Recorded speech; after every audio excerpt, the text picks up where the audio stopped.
Welcome to Telangana Rising News. Palamuru Rangareddy సాగునీటి ఎత్తిపోతల పథకానికి ప్రజాప్రభుత్వం అధిక ప్రాధాన్యతనిస్తుందని, ప్రాజెక్టుకు అవసరమైన భూసేకరణ ప్రక్రియను వేగవంతంగా పూర్తి చేయాలని గౌరవ ముఖ్యమంత్రి శ్రీ రేవంత్ రెడ్డి గారు ఉమ్మడి మహబూబ్నగర్ జిల్లా మంత్రులు, ఎమ్మెల్యేలకు దిశానిర్దేశం చేశారు. ఉమ్మడి జిల్లాలోని ఇతర ప్రాజెక్టులకు అవసరమైన భూసేకరణను యుద్ధ ప్రాతిపదికన పూర్తి చేయించాలంటూ ఆదేశించారు. భూసేకరణకు నిధుల విడుదలలో ఏమాత్రం జాప్యం జరగకుండా చూస్తామంటూ ఈ సందర్భంగా సీఎం రేవంత్ రెడ్డి గారు హామీ ఇచ్చారు. అలాగే ఇతర ప్రాజెక్టుల పెండింగ్ బిల్లులను చెల్లిస్తామంటూ వారు స్పష్టం చేశారు.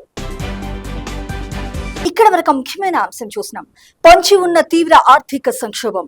గతంలో ఎరగం ఆపడం ఎవరి తరమూ కాదు. పెట్రోల్ ధరలపై ముందే హెచ్చరించారంటూ కాంగ్రెస్ పార్టీ అగ్రనేత గౌరవ శ్రీ రాహుల్ గాంధీ గారు కేంద్రంపై తీవ్రంగా ధ్వజమెత్తారు. భారత ఆర్థిక వ్యవస్థ చాలా కష్టకాలాన్ని చవిచూడనుందని ఆందోళన వ్యక్తం చేశారు కాంగ్రెస్ పార్టీ అగ్రనేత గౌరవ శ్రీ రాహుల్ గాంధీ గారు. ఈ పరిస్థితిని తాను ముందే ఊహించి మిత వ్యయం గురించి తాను చేస్తూ వచ్చిన సూచనలను ప్రధాని నరేంద్ర మోడీ తీవ్రంగా పెడచెవిన పెట్టారంటూ విమర్శించారు. పెట్రోల్, డీజిల్ ధరల పెంపు, మోడీ 4 దేశాల పర్యటన తదితర అంశాలపై ఆయన ఈ సందర్భంగా తీవ్రంగా స్పందించారు.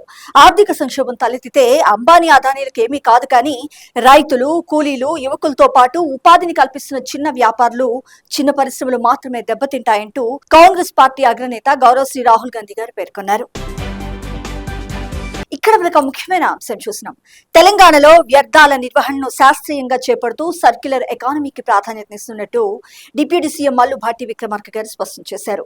అయితే వ్యర్థాల నుంచి విద్యుత్ ఉత్పత్తి, రీసైక్లింగ్, సర్క్యులర్ ఎకానమీ ప్రాజెక్టుల ఏర్పాటుకు కేంద్రం తగిన ఆర్థిక సహకారం అందించాలంటూ వారు కోరారు. ముఖ్యంగా ఈ రంగంలో ఆధునిక మౌలిక సదుపాయాలు, శాస్త్రీయ శుద్ధి యూనిట్లు ఏర్పాటు చేసేందుకు వైబిలిటీ గ్యాప్ ఫండింగ్ అందించే అంశాన్ని కూడా పరిశీలించాలంటూ వారు విజ్ఞప్తి చేశారు.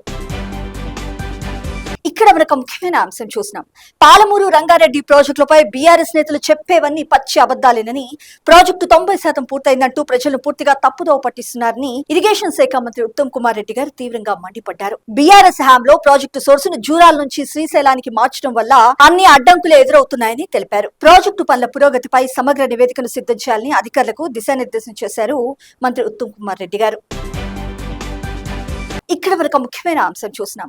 జూన్ 2వ తేదీ నుంచి 2వ విడత ఇందిరమ్మ ఇళ్లు మంజూరు చేస్తామని ఉమ్మడి మెదక్ జిల్లా ఇన్ఛార్జ్ మంత్రి వివేక్ వెంకటస్వామి గారు ఒక శుభవార్త చెప్పారు. ప్రతి నియోజకవర్గానికి 2500 ఇందిరమ్మ ఇళ్లు ఇస్తామని, అర్హులైన నిరుపేదలకు రేషన్ కార్డులు ఇస్తామంటూ మంత్రి వివేక్ వెంకటస్వామి గారు వ్యాఖ్యానించారు. ఇక్కడ వరకు ముఖ్యమైన అంశం చూసినాం.